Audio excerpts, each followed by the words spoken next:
जो बालाघाट जिले के बैयर लांजी के निवासी भूरा भमका की संतान, भूरा भमका और माता कोतमा जिसे कहते थे, जिनके 7 बेटा थे और 5 बहनें थी। उन 7 भाइयों को भी यहां पर हमने स्थान दिया है, उनको भी आमंत्रित किया है। 7 भाइयों में सबसे बड़ा भाई को भीमालपेन कहते हैं, जिसको विभिन्न विभिन्न क्षेत्रों में विभिन्न विभिन्न नामों से उनको जानते हैं। घम्मसेन देवता कहते हैं, भीमसेन देवता कहते हैं और कुंवारा भीमालपेन भी कहते हैं। तो ऐसे कुंवारा भीमालपेन सबसे बड़ा भाई, इसके बाद जाटवा, हिरवा, मुकेशा, अशोका, भाजमा और बाना, सबसे छोटे वाले को खीला मुठुआ कहते हैं।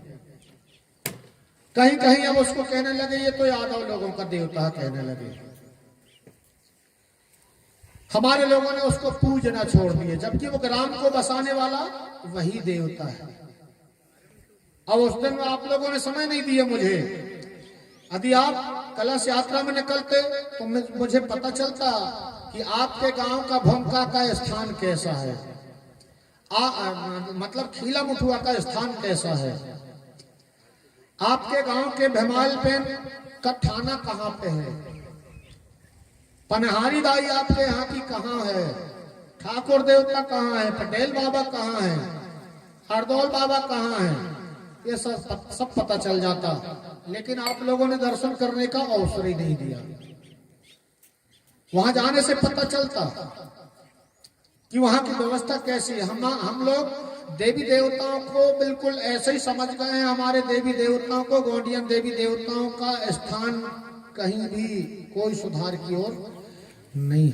मैं अभी आमला से आ रहा हूँ। आमला ब्लॉक के नरेला गांव में था 3 दिन का प्रोग्राम, जहां पर बड़ी उत्साह के साथ में रैली निकाली गई थी। जहां पर एक जगह पूजा करवा रहे थे, ऐसे करके तुरंत ऐसा कहिए, ये तो एक बड़ा पत्थर था ऐसे चट्टान सा। मैंने कहा यहाँ कौन सा देवता है? मुठुआ बाबा है। मैंने कहा वाह, तुम अपने लाने हैं भाई। पहले से तुम घास फूस में रहे, फिर मिट्टी की दीवार, खटकर की दीवार बनाए लकड़ी की, फिर मिट्टी की बना लाए, फिर ईंट की बना लाए, अब कंक्रीट की बनाने लगे।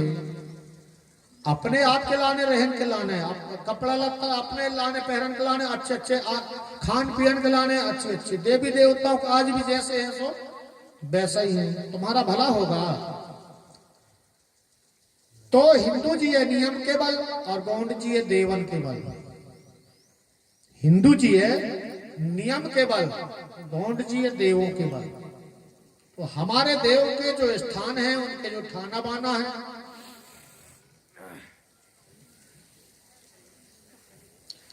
उनमें कोई ध्यान नहीं दे रहा है। मठुआ बाबा का स्थान जैसे कि तैसे पड़ा है, भीमालपेन का जैसे कि तैसे पड़ा है। समय समय आता है जब जाके जिसको जैसा बना, तो ऐसा ही काम चलाओ, पूजा पाठ करते हैं, ले महाराज करके। जबकि जैसा हम अपने खूबसूरती के लिए हम कोशिश करते हैं कि हम अच्छा कपड़ा होना चाहिए, हमारा अच्छा खान पान होना चाहिए, हमें रहने के लिए अच्छा मकान होना चाहिए, गाड़ी घोड़ा होना चाहिए, हमारे पास जो दुनिया में हम देख रहे हैं वैसे फैसिलिटी हमारे पास भी हो। ये कब संभव है? जब तुम अपने देवी देवताओं को जैसे तुम व्यवस्थित रहना चाह रहा है वैसे व्यवस्थित उनको भी करना पड़ेगा, तब जाकर के तुम्हारा भी भला हो पाएगा। दुनिया में देख रहे हैं आप लोग, देखत के देखत जैनियों लोगों की व्यवस्था देख लो, उनकी धर्म की व्यवस्था, धर्म की धार्मिक कट्टरता, सामाजिक कट्टरता, आर्थिक कट्टरता, सांस्कृतिक कट्टरता,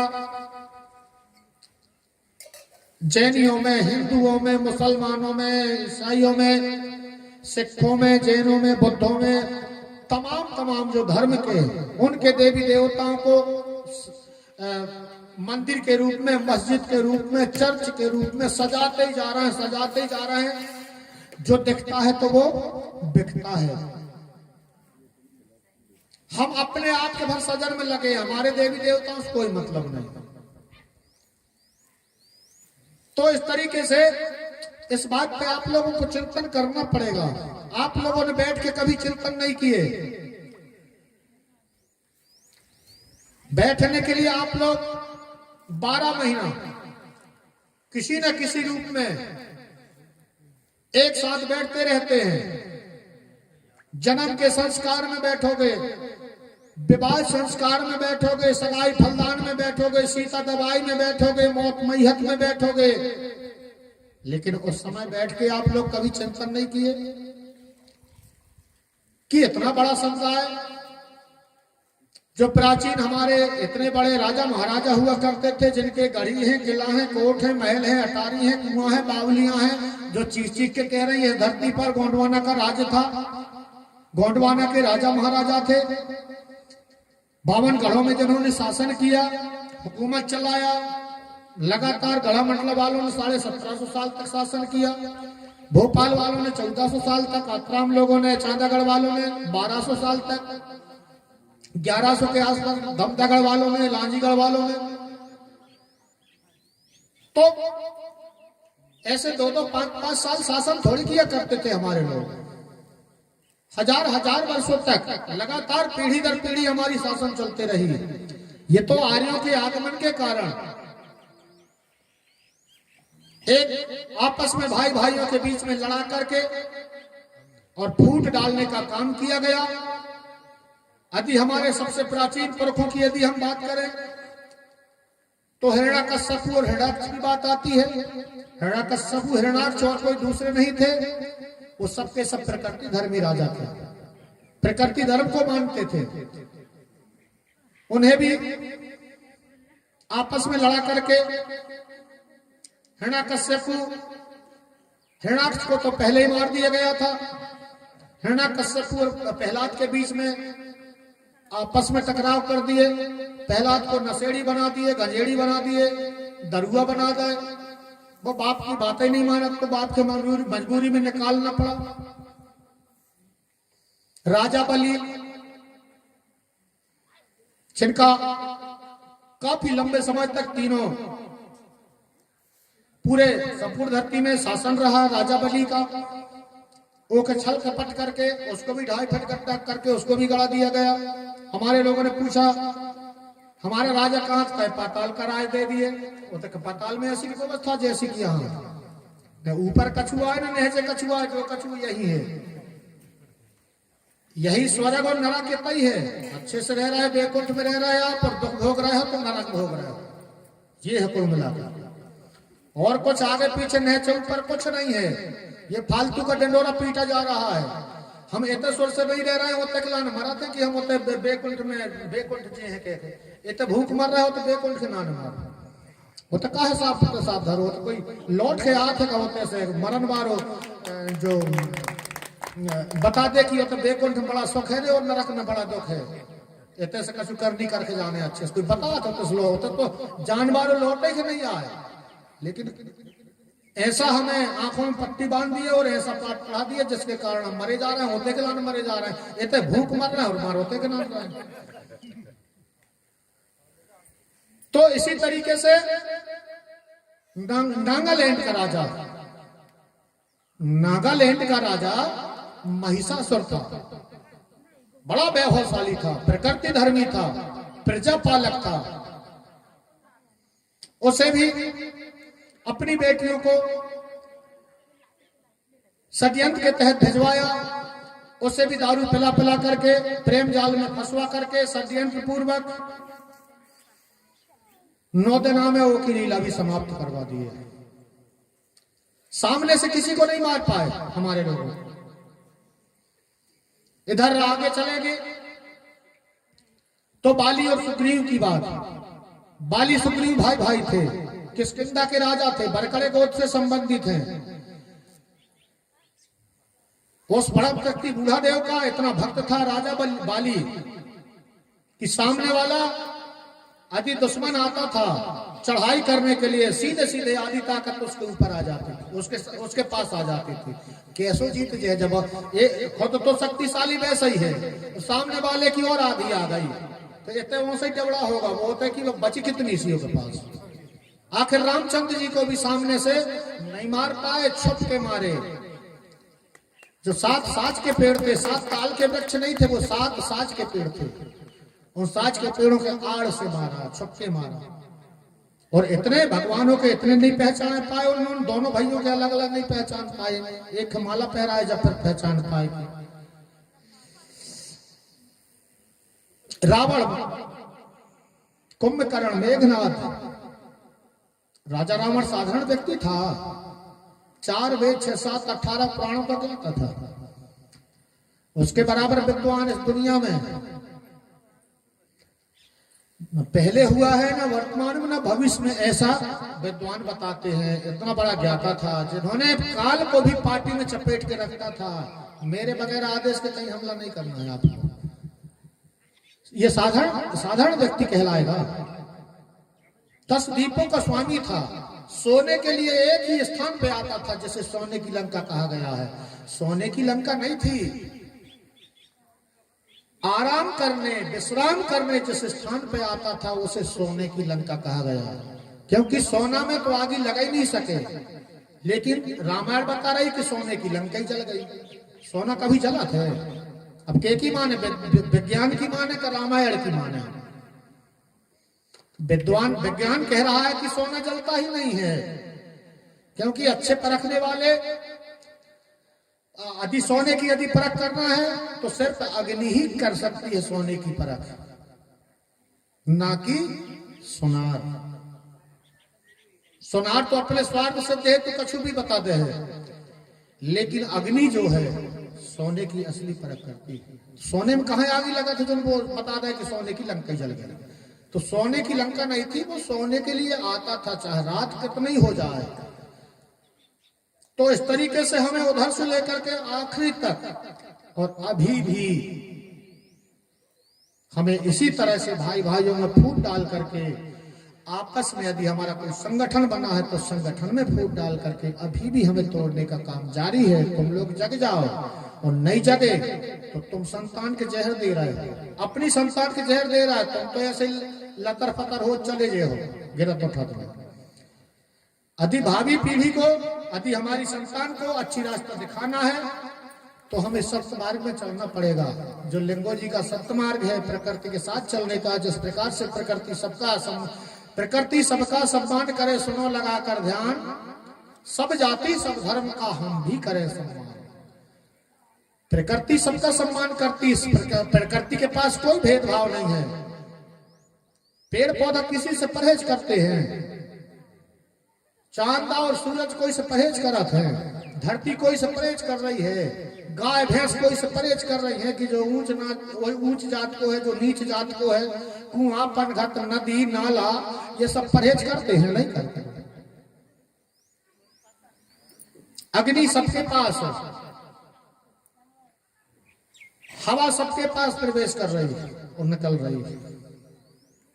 जो 5 महाभूत शक्तियां बताया, धरती आकाश हवा पानी और आग, ये 5 शक्तियां जो है किसी से परहेज नहीं करती।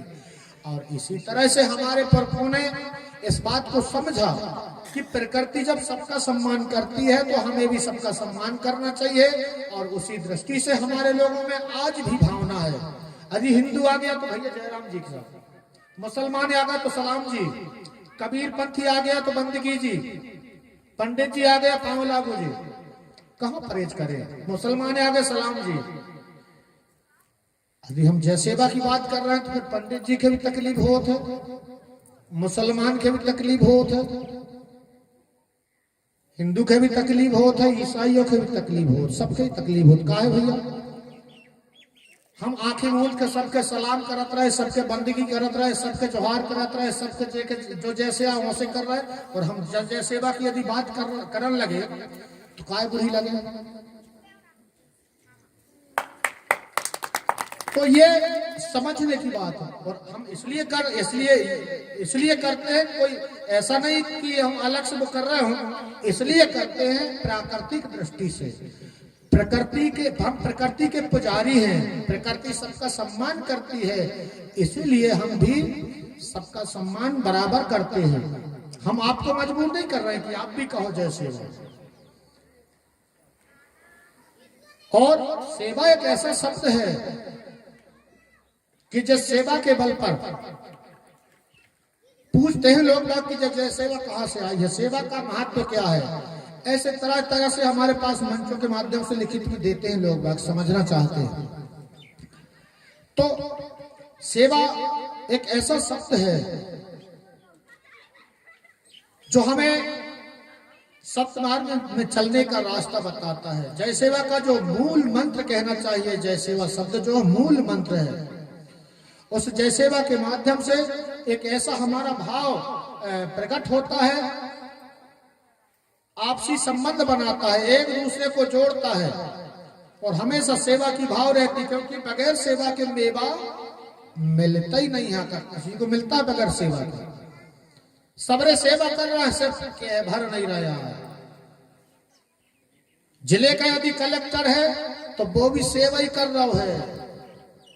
अपन तो निर्भर सोए रहे थे, पीपाक है वो न रात के सोए सुर से न दिन के सोए, पूरे समय चौकन्ना रहता है कलेक्टर, एसपी, जिले के पदाधिकारी है वो सब के सब, क्योंकि उन्हें सेवा के लाने तनख्वाह दी जा रही है। जिले की सेवा करने के लाने उनकी तनख्वाह दी जाती है, फ्री में नहीं कर रहे हैं।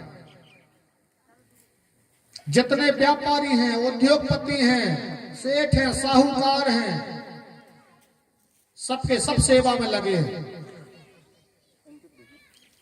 की सेवा,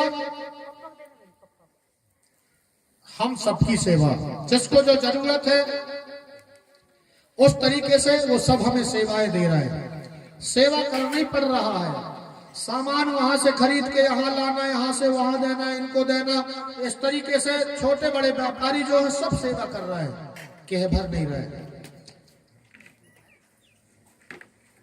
सेवा में सहकारी समिति मर्यादित फलाने फलाने, थाना में लिखा है देशभक्ति जन सेवा, चाहे वे केवा कराते रहे लेकिन लिखो है वो तो जय सेवा।